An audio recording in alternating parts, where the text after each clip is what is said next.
In 2025, the tech industry spent $40 billion discovering what IBM had already documented in a corporate training manual in 1979. The sentence was this: "A computer can never be held accountable. Therefore, a computer must never make a management decision." The industry read that sentence, built the products anyway, and then spent the better part of 3 years watching it prove itself true. One fabricated legal filing, one wiped production server, one fake government report at a time. Here's what the press coverage of each individual incident missed. They weren't separate failures in separate industries. They were the same failure, arriving on schedule exactly as predicted. The $40 billion AI accountability reckoning wasn't a surprise. It was overdue. To understand why the industry needed to relearn this, you have to understand the scale of the bet it made. In 2024 alone, 152,000 tech employees were laid off globally. By the first quarter of 2025, Intel and Amazon had cut an additional 30,000 roles to, in their words, realign for an AI-centric future. Google's CEO Sundar Pichai confirmed that over 25% of the company's new code was now AI-generated. The narrative was specific and confident. AI would write the software, automate the analysis, draft the reports, and do it without sleeping, without complaining, and without the human error that made professional services expensive. The companies leading this push had a surface-level case for it. The tools were fast, they were cheap relative to a salary, and in a controlled demo, they looked exactly like the future the narrative promised. What the demos consistently failed to demonstrate, and what IBM had already written down, was the one thing these systems categorically could not do. They could not be held accountable.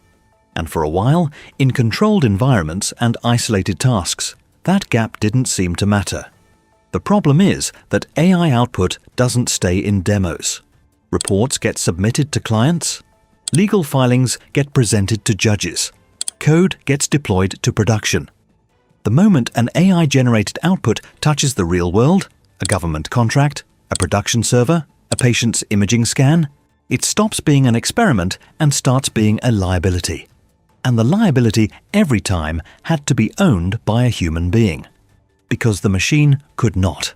By 2025 and 2026, the evidence of what happens when that accountability gap opens up had accumulated across enough industries simultaneously that treating each incident as an isolated malfunction was no longer defensible.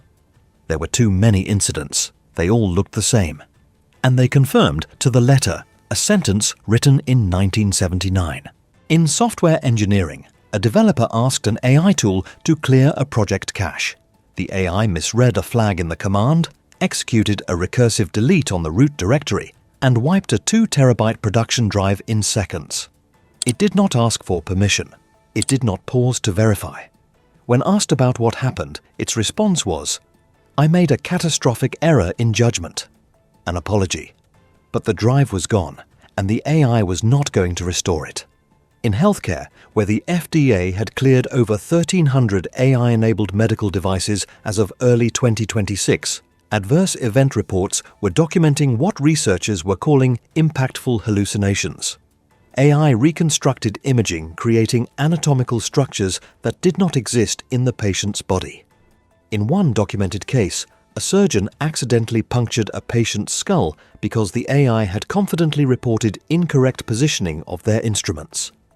The AI was wrong. A human bore the consequence. The IBM sentence from 1979 was not a technical observation about the limits of 1970s computing. It was a structural observation about what accountability requires. And these incidents across 4 separate industries were its proof. Take the legal sector first. The law firm representing Anthropic, the creators of Claude, one of the most widely deployed AI systems in the world, had to admit to a federal judge that their legal filings contained a fabricated citation generated by their own AI.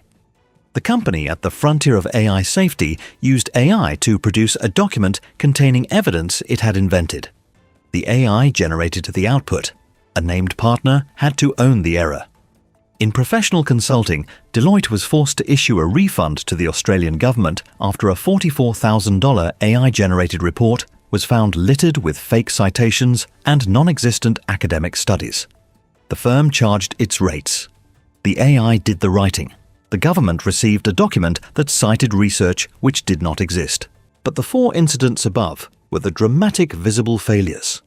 The less visible failure was happening inside every company that had actually deployed AI at scale. Quietly, incrementally, in the day-to-day work of the engineers, AI was specifically supposed to replace.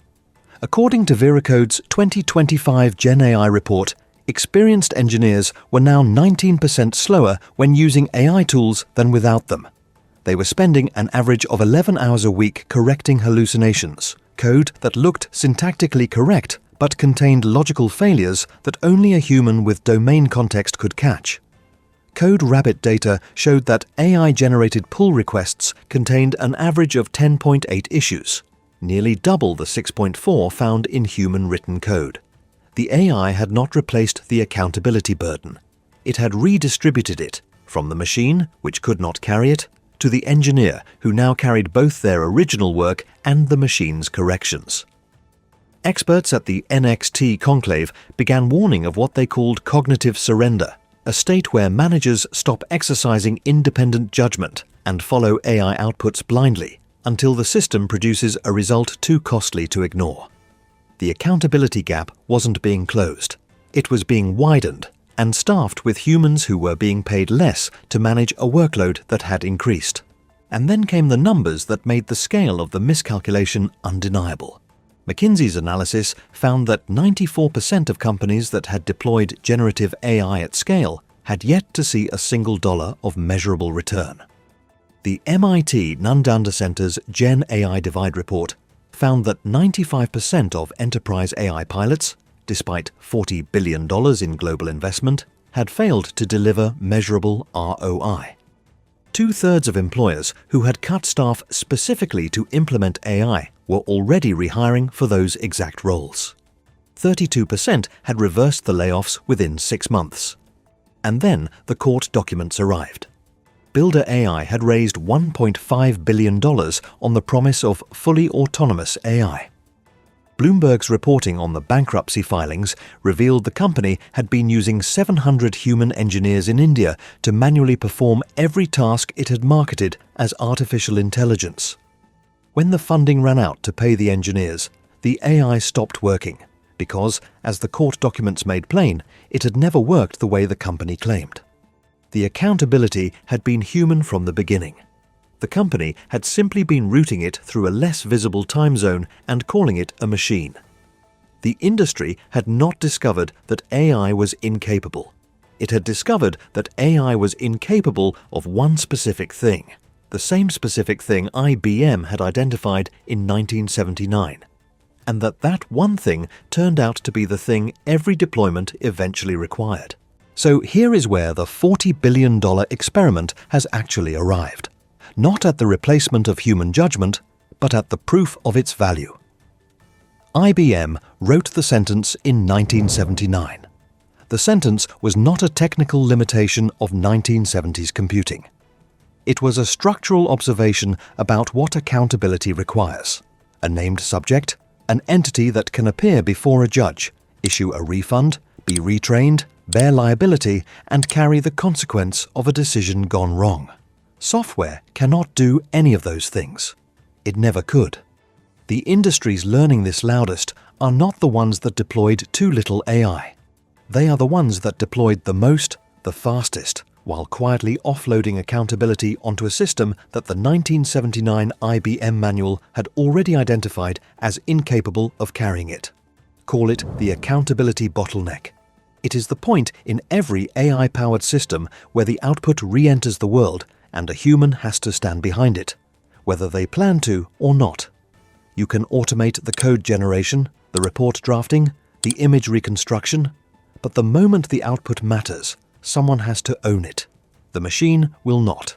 The 45-year-old sentence is still true, and the companies that needed 45 years of expensive evidence to believe it are still calculating the bill. And if you want to understand the human cost of that experiment, Specifically, what happened to the entry-level developers who were cut to make room for AI tools that 94% of companies have found unproductive. That pipeline collapse will define the talent shortage that follows this reckoning, and it is already further along than most companies realize.